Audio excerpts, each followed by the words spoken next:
네, 독일 말 중개업자까지 보안 손님이었다. 좀 충격적인 사실이 아닐 수 없는데 그 아놀드 빈터라고 하는 독일의 말 중개업자가 박 대통령을 독대했다.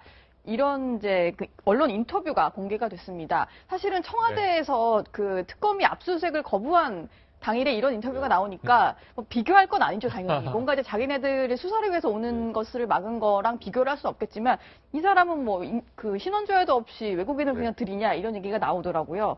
아놀드 빈터의 얘기가 좀 충격적인 부분이 많이 있었는데 어떻게 얘기를 했는지 먼저 들어보겠습니다.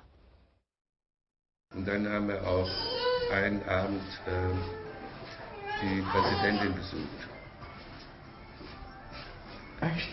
Ja, wir mussten dann im Sicherheitsauto und das und das und das. Und die Präsidentin sagt, hallo, hallo, haben Sie auch Rennpferde? Das war alles. Ja. Hat nur gefragt, gefällt Ihnen Korea, ist das schön? 한국 좋습니까? Frau Joy hat immer ein bisschen was erzählt irgendwie zu ihr, wer ich bin. Und dann gesagt, ja, freut sich, mich kennenzulernen. Und die einzige Frage war, ob ich auch Rennpferde habe. 굳이 말 중개업자가 청와대에 왜 들어갔는지를 좀 이해를 못 하겠어요. 이걸 추정해 보면 이 박근혜 대통령에게 말이 중요했다고 생각하지 않아요, 저는. 네. 최순실에게 말이 중요했어요. 그랬죠. 근데 최순실이 좋은 말을 정유라를 위해서 사주기 위해서 훌륭한 이제 말 중개업자를 만나서 속지 않고 좋은 말을 사야 되는데 그러기 위해서 박근혜 대통령을 이용한 겁니다. 그러니까 나는 대통령이 최측근이야. 코리아 대통령하고 직접 만나게 해줄 수도 있어. 예. 진짜 볼래? 그럼 그걸 실현시켜주고 이 사람, 최순실이 대단한 사람이구나. 그럼 속이면 안 되겠다. 좋은 말 사줘야 되겠다. 이런 동기부여를 하기 위해서 순전히 최순실 자기의 위세를 위해서 청와대를 농락한 거로 좀 봐요. 네. 저는 아놀드 빈터라고 등장해서 무슨 프로 골퍼 선수도 만났나 이런 생각을 했더니 말 중개업자더군요. 독일 헤센주입니다. 예. 바로 이제 유라가 그 말 훈련 받던 그 장소죠. 그 공간이죠. 헤센주에 검찰이 추적전을 펼쳤던 거 아닙니까? 그런데 이 상황에서 이게 2013년 취임 첫 해 10월이에요. 그러니까 취임 첫 해 10월부터 이미 정유라 프로젝트가 청와대를 등에 업고 최순실은 열심히 돌리기 시작하던 때다라고 우리가 추정 가능한데 네. 여기서 황당한 거 뭐냐면요. 자, 승용차를 타고 청와대 앞에 가서 내렸다고 해요. 빈터 씨 말에 따르면.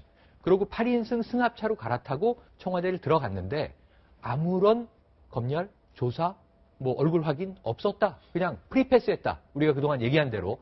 다만 호텔에서 출발할 때 여권을 달라고 해서 여권을 최순실에게 맡겼다는 겁니다. 네. 그럼 제가 보면 최순실이 경호실장이에요.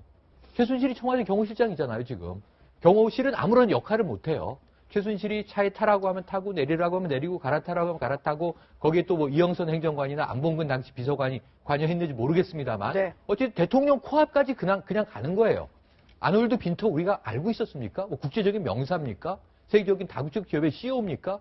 말 중개업자라는 거 아니에요? 지금 예. 얼굴 처음 보잖아요. 독일 맥주집에서 맥주 마시는 아저씨잖아요. 대통령 코앞에 가니까 대통령이 헬로 하면서 나를 위한 경주마도 있습니까? 하는 농담을 건넸다. 말의 내용은 대통령과 주고받은 것은 쓸 이야기가 하나도 없어요. 네. 최순실이 난 이렇게 대단한 사람이야를 위세를 행사하기 위해서 대통령이 놀아나는 모습, 취임 첫 해 우리가 이걸 몰랐고 이제서야 알게 됐는데 이게 바로 국격이 손상받는 일이죠. 부끄러운 일이죠. 그리고 특검은 못 들어가고 어제 SNS를 보니까 말이죠. 택배 트럭도 청와대를 막 드나들었다고 하는데 이 특검은 이 택배 회사만도 못합니까? 뭐 이런 국민들의 한탄이 자조적으로 나오고 있다는 걸 청와대가 좀 들어야 됩니다. 예. 네, 지금 말이 지금 대한민국을 뒤흔들고 있는데 네. 아직 말이 끝나지 않은 것 같아요. 그래서 지금 또 특검이 또 하나 김승현 회장의 삼남 김동선 씨를 또 네. 불러 조사를 했습니다. 네, 어떤 의미가 있는 건가요? 사실 김동선 씨는 정유라 씨하고 친분 관계도 있고요. 아시안게임에 같이 금메달을 딴 걸로 알고 있는데, 네. 그러니까 이 친분 관계에서 무언가 연결되는, 삼성과 연결되는, 그리고 또 한화와 연결되는 그런 무언가가 없느냐, 뭐 그런 부분을 들여다보는 것 같은데, 지금 사실 김승현 회장이 지금 하나 삼남 이 김동선 씨에게 정유라랑 어울리지 말라라는 얘기가 있었다는 그 보도도 나온 적이 있었는데, 그러니까 한화와 또 최순실과의 관련성을 확인하기 위해서 일단 연결고리, 그러니까 김승현 회장과 어찌 보면 최순실의 연결고리로 김동선 씨를 일단 조사해 본 게 아닌가. 일단 뭐 그렇게 추정할 수밖에 없는 것 같고요. 사실 아까 그 아놀드 빈터라는 사람이 이제 청와대에 프리패스했다는 게 보안소님도 국조합니까? 이거 정말 저도 지금까지 본 최근의 뉴스 중에 제일 쇼킹한 뉴스인 것 같아요. 이게 물론 지금 청와대 측의 반응이 뭐 정확하게 나오진 않아서 네. 뭐 이분이 뭐 쓸데없이 거짓말할 이유는 별로 없는 것 같은데 이게 사실이라면 박근혜 대통령이 정유라의 그 승마 프로젝트를 위해서 할 수 있는 거 내가 해줄 수 있는 거 다 해줄게라고 하지 않았으면 이게 가능했겠습니까? 네. 아, 저는 어제 특검이 못 들어간 것도 정말 법원에서 나온 적법한 영장을 가지고 들어가지 못하는데 이 말 중개업자가 아무렇지도 않게 이렇게 드나들고 박근혜 대통령과 농담을 주고받았다는 게 정말 좀 부끄럽고 창피하네요. 네. 우리나라가 보통 우리나라에 있는 사기꾼들을 보면은 제3세계 국가의 누구 권력자하고 친하다라고 해가지고 그렇죠. 접근하는 사람들이 꽤 많죠. 많이 있어요. 네. 대부분에 보면은 실제로 그래요. 그런 그 국가의 대통령하고 이 사진도 보여주고 이렇게 하는데 제가 보기에는 이 빈터라고 하는 사람이 대통령과 우리 박근혜 대통령과 만나가지고 그거를 독일에서 얘기를 안 했을 리가 없단 말이에요. 그럼 독일 사람들이 대한민국을 어떻게 보겠냐는 거죠.